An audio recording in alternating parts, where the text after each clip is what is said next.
اللهم لك الحمد كما ينبغي لجلال وجهك وعظيم سلطانك. اللهم لك الحمد حتى ترضى ولك الحمد إذا رضيت ولك الحمد بعد الرضا.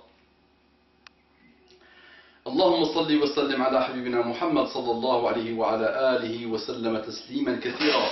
رب اشرح لي صدري ويسر لي أمري واحلل عقدة من لساني يفقه قولي. صلي وسلم على الحبيب المكي. طيب بارك الله فيك. صلي وسلم على الحبيب. الله يرضى عليك والله يرضى عليك. Qu'Allah soit satisfait de toi. Dis sallallahu alayhi wa sallam. Et il ne suffit pas de dire sallallahu alayhi wa sallam. Je l'ai expliqué plusieurs fois. Et tu n'as pas besoin de moi pour te l'expliquer, mon frère, ma soeur. Adopte les comportements de notre prophète Muhammad sallallahu alayhi wa sallam. Exécute ce qu'il te demande et ce qu'il me demande dans sa sunna. Et rappelle-toi toujours de ce que Muhammad sallallahu alayhi wa sallam a apporté à l'humanité et sois toi aussi une miséricorde comme lui. وَمَا أَرْسَلْنَاكَ إِلَّا رَحْمَةً لِلْعَالَمِينَ. Allah lui dit dans le Coran, on ne t'a envoyé que miséricorde pour les mondes. Donc mon frère, ma soeur, sois miséricorde toi aussi pour les mondes comme l'a été ton prophète Muhammad sallallahu alayhi wa sallam. رب اشرح لي صدري ويسر لي أمري واحلل عقدة من لساني يفقه قولي. Assalamu alaykum wa rahmatullahi wa barakatuhu. Que la paix d'Allah subhanahu wa ta'ala, sa miséricorde et ses bénédictions, les bénédictions d'Allah, ses bénédictions, soient sur vous mes frères et sœurs partout dans le monde. Bonjour mes frères et sœurs en humanité.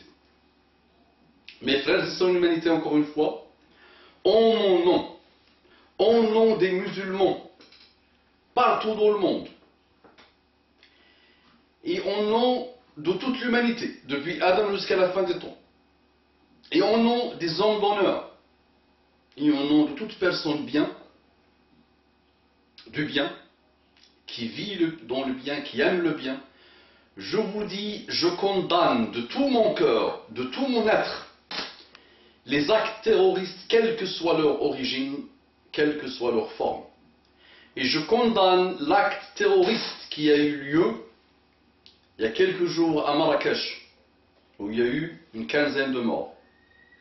Vraiment, Wallahi la ilaha ghayruhu, et sans aucune arrière-pensée.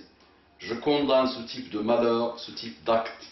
Et je dis à ceux qui les ont commis, qu'ils soient musulmans ou pas, je ne voudrais pas être à votre place le jour du jugement dernier. Et si vous prétendez être des musulmans, et si vous êtes des musulmans, je vous le dis, je vous le redis, je ne voudrais pas être à votre place. Et je vous rappelle que c'est strictement haram de tuer quelqu'un, d'être injuste envers quelqu'un, de faire du mal à quelqu'un. Il suffit juste d'étudier un tout petit peu la vie de Muhammad sallallahu alayhi wa sallam, les préceptes de la religion musulmane et de ce que Muhammad sallallahu alayhi wa sallam dit de notre comportement que nous devons avoir envers le non-musulman et les non-musulmans. Donc, par rapport à ce type de questions, à ce type de problématique, à ce type d'acte terroriste, j'apprends à mes frères et sœurs de se poser toujours la question suivante. À qui profite le crime? À qui profite ce type de choses? Quand tu vois une problématique qui se produit, pose-toi toujours la question suivante. À qui profite cette problématique? À qui profite cet acte? À qui profite le crime? Il ne profite pas à l'islam, il ne profite pas aux musulmans, il ne profite pas aux Marocains, il ne profite pas aux Africains, il ne profite pas au monde. Donc à qui profite? À des gens qui ont malheureusement l'amour de désordre, l'amour de la discorde, l'amour de la divergence, l'amour de la fitna, l'amour des malheurs, l'amour des catastrophes, l'amour des problèmes et l'amour de beaucoup de choses du mal malheureusement. Alors vraiment, wallahi, vraiment de tout mon cœur, je condamne cet acte terroriste et je condamne ceux qui l'ont fait. et je condamne ceux qui l'ont commis. Et je dis à notre jeunesse musulmane perdue, que déboussolée, que armez-vous de crainte d'Allah subhanahu wa ta'ala et armez-vous de science, parce que vous êtes très très fragile, vous êtes très très très très manipulable. Et aujourd'hui, n'importe qui peut vous manipuler. Le Mossad peut vous manipuler.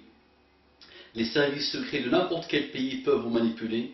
Et aujourd'hui, il y a eu quelques bombes dans le monde, et même dans l'histoire d'il y a 40, 50, 70, une centaine d'années, les gens ont été manipulés malheureusement. Il y a des gens qui manipulent, chacun manipule l'autre pour des intérêts extrêmement contradictoires et pour des enjeux extraordinairement contradictoires. Donc imaginez aujourd'hui les jeunes très fragiles, très très déboussolés, très perturbés, très vides. Ils sont très manipulables par toutes les forces du mal. Donc armez-vous de science, armez-vous de crainte d'Allah. C'est toujours le manque de science, l'ignorance et la non-crainte d'Allah qui aboutit à ce type de malheur, qui aboutit au terrorisme, qui aboutit à la haine, qui aboutit au racisme, qui aboutit à toutes les choses qui sèment la zizanie, les discordes, les polémiques, les haines, les guéguerres, les querelles et les problèmes. Qu'Allah nous préserve et qu'Allah nous guide. Elle me dit, Salam alaikum, je me permets de venir vers vous sur un problème pour... Est-ce que moi je dis Salam alaikum wa rahmatullahi wa barakatuh? Je l'ai dit, non. Elle nous dit Salam alaikum, je me permets de venir vers vous sur un problème pour lequel je n'arrive pas à trouver de solution. Je suis une jeune musulmane de 21 ans d'origine, ok? Il y a un jeune homme qui souhaite rencontrer mes parents pour me demander au mariage. Cet homme s'est converti à l'âge de 19 ans à l'islam. Il en a 24 ans aujourd'hui. Il est originaire d'eux. Ok. Pour moi, ce n'est pas un problème, mais je ne sais pas comment le présenter à mes parents. Comment réagir par rapport à leur décision? Que dois-je faire? Que leur dire? Et que dire à mes parents? Il est pressé car il veut être dans le halal et se marier rapidement, comme le dit la religion. Je suis issu d'une famille très croyante et pratiquante. Ses parents ne le sont pas. Il n'y a que lui et son grand frère qui sont musulmans. Mais je crains qu'il ne soit déçu. Si mes parents refusent à cause de sa couleur de peau, il me répète souvent, heureusement que j'ai connu l'islam avant de connaître les musulmans, car je ne sais pas si je me serais converti. Si mes parents refusent pour sa couleur de peau, cela viendrait confirmer ce qu'ils pensent. Mais s'ils me répondent et me conseiller le mieux dans la religion, que dois-je faire? Barakallahu. Ce type de question est souvent posé. Vraiment, il y a quelques fois où j'ai essayé de répondre à ce type de problématique. Ma soeur, oui, alhamdoulilah, le frère qui s'est converti à l'islam a résumé la situation, donc heureusement qu'il a connu l'islam avant de connaître les musulmans, et ça a pas mal de monde qui s'est converti à l'islam le dit, et le répète, et c'est vrai. Les musulmans sont des êtres humains. La grande majorité des musulmans d'aujourd'hui sont malheureusement dans une ignorance totale des préceptes de la religion d'Allah subhanahu wa ta'ala. L'islam aujourd'hui, je ne veux pas être pessimiste, mais encore il est dans une phase de renaissance dans le cœur des musulmans.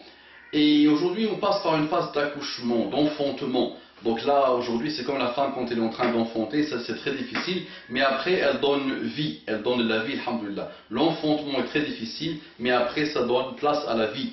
Donc il y aura Inch'Allah l'islam qui s'installera avec sa globalité dans le cœur et dans les comportements des gens. Mais aujourd'hui les musulmans sont des êtres humains très éloignés de la religion. Ils ont même pris la religion comme des coutumes, comme des traditions, comme du folklore. Il y a ce qu'on appelle aujourd'hui l'islam folklorique, même s'il y a un seul islam, mais il est interprété par des musulmans comme du folklore malheureusement. Quelques gestes qu'on fait et c'est tout. Alors que l'islam est beaucoup plus énorme, beaucoup plus beau, beaucoup plus global que ça. Maintenant par rapport à ce type de problématique.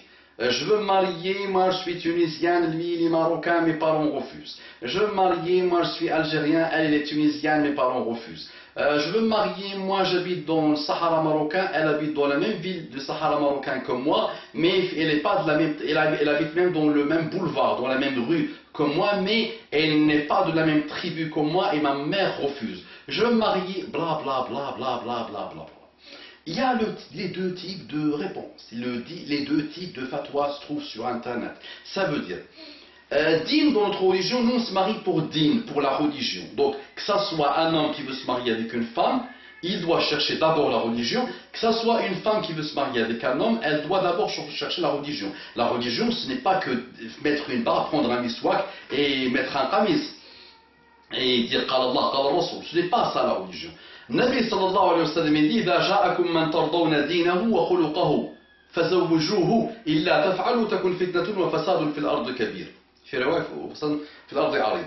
Donc, si un homme qui a la religion et le bon comportement vient demander votre fille en mariage, ou votre soeur, quelqu'un, une fille pour laquelle vous devez décider, donnez-la lui, mariez-le avec elle.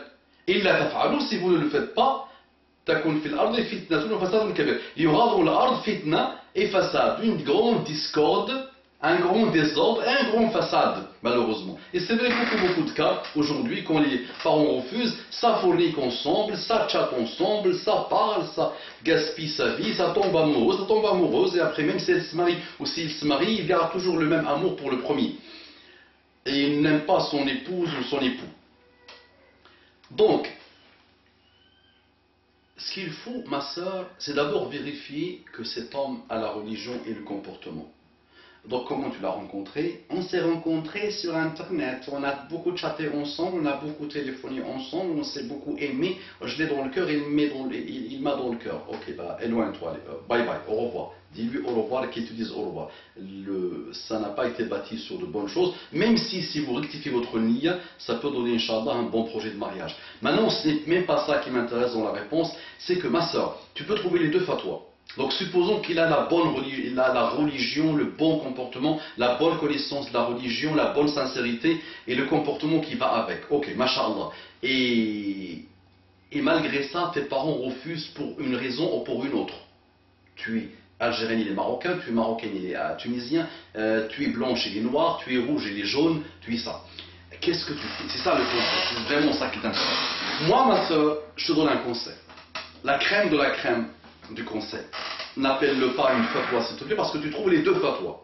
Dans les livres, dans les CD, dans les disquettes, dans l'internet, dans les sites de fatwa, tu trouves les deux fatwas. Tu trouves une qui te dit, il n'a pas le droit, ton papa et ta maman n'ont pas le droit, demande au juge et le juge va te marier. Par exemple, tu peux trouver cette fatwa. Tu peux trouver cette fatwa dans les livres aussi.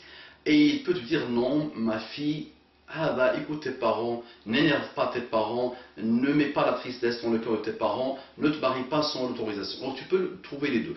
Moi je vais te dire un conseil, ma soeur. Un mari tu peux trouver. Tu peux trouver des millions de maris. Les deux parents, quand ils partent, tu ne les trouveras plus. Rappelle-toi de tout ce qu'ils t'ont fait, tes parents, depuis ta naissance, et écoute leurs conseils. Souvent, c'est pas parce qu'il est blanc, là il est noir, ou là il est ici, c'est parce qu'il pense qu'il ne correspond pas à l'homme qu'il veut pour toi. Souvent, ce n'est pas que parce qu'il est rouge, ou blanc, ou marocain, ou algérien, ou tunisien, ou saoudien, ou chiite, ou irakien, ou manarafash. J'ai dit chiite parce que là actuellement il y a un monsieur vieux, un parent mesquin qui souffre parce que sa fille veut se marier avec un chiite qui insulte les sahaba. Il va absolument se marier avec lui, et là lui il souffre. Et là vous ne pouvez pas imaginer la souffrance des parents quand leurs enfants ne suivent pas leurs conseils. Donc écoute le conseil de tes parents. Et en plus, tu te maries sans l'autorisation de tes parents, déjà essaye de les convaincre. Essaye de demander à ton wali de bien se renseigner sur ce monsieur et de prendre le temps de se renseigner sur lui. Au-delà de sa couleur de peau, se renseigner sur son niveau d'islam, son niveau de connaissance de l'islam, son niveau de comportement et comment il est, blablabla, et tout ce qui va avec. Maintenant, après, Inch'Allah, si le parent dit non, essaye de le convaincre. S'il ne veut pas être convaincu, ni le père ni la mère, tu n'arrives pas à les convaincre. Ok, qu'est-ce que tu fais? Tu leur dis non? Tu te maries sans autorisation? Qu'est-ce qui se passe? On ne vit pas de l'amour et de l'eau fraîche. Au bout de quelques jours, quand la relation charnelle va aboutir, c'est l'aboutissement de la majorité de ce que j'appelle les amours sataniques, les relations hors mariage. Donc quand ça va aboutir, après qu'est-ce qu'il y aura? Tu te trouveras toute seule avec ce monsieur, qui a des parents tous non musulmans. Et tu n'as pas de parents, tu n'as pas de proches. Parce que tes parents vont interdire à tes frères et sœurs de te rencontrer et de t'inviter chez eux. Tes enfants, s'ils naissent Sinas, comment ils vont vivre. Donc tu vas bâtir ton couple sur des malheurs dès le départ et des problèmes dès le départ. Et sur qata' rahim, couper le lien de parenté, couper le lien avec tes parents. Donc ça va être bâti finalement sur des malheurs, des problèmes, de la tristesse, de la discorde, de la fitna, des mashakil. Et je conseille par la même occasion les parents de se repentir, Allah subhanahu wa ta'ala. Si le monsieur qui vient demander la fille en mariage est quelqu'un de bien, montrer et démontrer que c'est quelqu'un qui a une bonne religion, qui a une bonne pratique de sa religion, qui a une bonne connaissance de sa religion, qui a la crainte d'Allah subhanahu wa ta'ala, qui donne la pression, qui a la crainte d'Allah subhanahu wa ta'ala, et que ça se traduit sur son comportement, mariez-la lui. Il vaut mieux qu'elle se marie, qu'elle tombe amoureuse et qu'elle fornique avec lui, que. Parce que Shaitan est dans ce type de relation. Donc la crème de la crème, c'est que mes frères et sœurs, n'énervez pas vos parents, ne mettez pas la colère dans le cœur de vos parents, la tristesse, les malheurs dans le cœur de vos parents. Croyez-moi, croyez-moi, fais ton maximum pour le convaincre. S'il ne veut pas, fais-lui confiance. Et si tu laisses ça pour Allah subhanahu wa ta'ala et pour te comporter bien avec tes parents, crois-moi qu'Allah subhanahu wa ta'ala te réservera un homme qui te méritera et qui te fera vivre le bonheur sur terre, sous terre, et le jour où toi et lui vous allez vous présenter devant Allah subhanahu wa ta'ala. Allah arda alaikum mes frères et sœurs, ne mettez pas la haine, la tristesse, les malheurs dans votre relation avec vos parents, et ne mettez pas en colère vos parents et ne les rendez pas tristes. Allahumma ardina warda anna, Allahumma aqbalna wa taqabbal minna. Et j'ai plus besoin de dire que le racisme est strictement haram en islam, le sectarisme est strictement haram en islam, et Inna akramakum indallahi atqakum, Allah subhanahu wa ta'ala dit dans le Coran, certes, ceux qui sont les plus proches d'Allah sont les pieux. Et la piété, c'est un critère d'évaluation qui est chez Allah, qui est d'Allah subhanahu wa ta'ala, et personne ne peut prétendre qu'il est pieux. أقول قولي هذا واستغفر الله لي ولكم فاستغفروه إنه كان غفارا رحيما. اللهم صل وسلم على حبيبنا محمد صلى الله عليه وسلم. Osez propager cette vidéo. Barakallahu fikum. Assalamu alaikum wa rahmatullahi wa barakatuh.